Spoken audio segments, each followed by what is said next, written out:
మా అమ్మ ప్రార్థన చేసింది.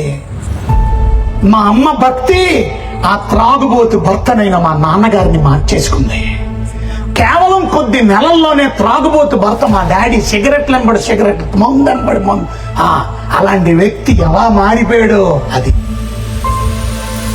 ఒక స్త్రీ ప్రార్థన చేస్తే, ఒక పురుషుడు ప్రార్థన చేస్తే మీ కుటుంబంలో స్త్రీలు కూడా పవిత్ర ప్రవర్తన వల్ల భర్తలు రక్షణలు రాబట్టుకోవచ్చారు. మొదటి పేతురు రాసిన పత్రిక 3వ అధ్యాయం 1వ వచనంలో ఆ మాట రాయబడి ఉంది. అటువంటి స్త్రీలారా, మీరు మీ స్వపురుషులకు లోబడి, మీ సొంత పురుషులు అంటే మీ భర్తలకు లోబడి ఉండండి. అందువలన వారిలో ఎవరైనా వాక్యానికి అవిధేయులైతే వారు భయముతో కూడిన మీ పవిత్ర ప్రవర్తన చూచి, అది వాక్యం లేకుండానే తమ భార్యల నడవడం వల్ల రాబట్టవచ్చును. అదే చేసింది మా అమ్మ. ఆమె పవిత్ర ప్రవర్తన త్రాగుబోతు మా నాన్నగారిని దేవుడు. మా నాన్నగారు ఎంత భక్తిపరుడో తెలుసా? మా నాన్నగారి గురించి అడగండి. ఆయన పేరు మూర్తి గారు. కానీ ఆయన ఇలా చెయ్యేస్తే రోగులు బాగుపడ్డారు.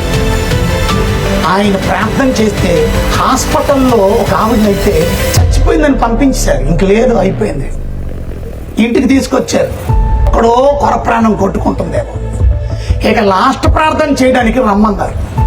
నాన్నగారు అక్కడ ప్రార్థన చేసి, ప్రభావి బిడ్డని మీ చిత్తం అయితే బ్రతికించి ఆరోగ్యం. ఆ బిడ్డ దేవుడు ఆరోగ్యం ఇవ్వడమే కాదు, ఆమె గుడికి రావడం ప్రారంభించింది. ఆమె దేవుణ్ణి నమ్ముకోవడం ప్రారంభించింది. 1 కాదు 2 కాదు, ఎన్నో చెప్పగలను. అలాగా ఒక తాగుబోతు వ్యక్తిని పాస్టర్గా, ఒక తాగుబోతు వ్యక్తిని ఒక ఇవాంజలిస్ట్గా, ఒక తాగుబోతు వ్యక్తిని చూసినా సువార్థికుడిగా, ఒక మంచి సేవకుడిగా, ఒక ప్రార్థనా పరుడుగా, వాళ్ళిద్దరికి పుట్టిన కొడుకులే మేము. నేను మా తమ్ముడు ప్రపంచ దేశాలు తిరుగుతున్నాం దేవుని వాక్యాన్ని తీసుకెళ్ళి. పెద్ద పెద్ద అగ్రదేశాలు తిరుగుతున్నాం. అది ఒక్క అమ్మ ప్రార్థన కుటుంబం మార్పులోకి వచ్చింది. మరి నువ్వు ప్రార్థన చేయవే? నీ భర్త మారపోయినా పర్లేదా? నీ బిడ్డలు మారపోయినా పర్లేదా? అలా రక్షణలోకి నడిపించుకోవా? నోవా ఎంత కష్టపడితే భార్య అన్న మాట వింది.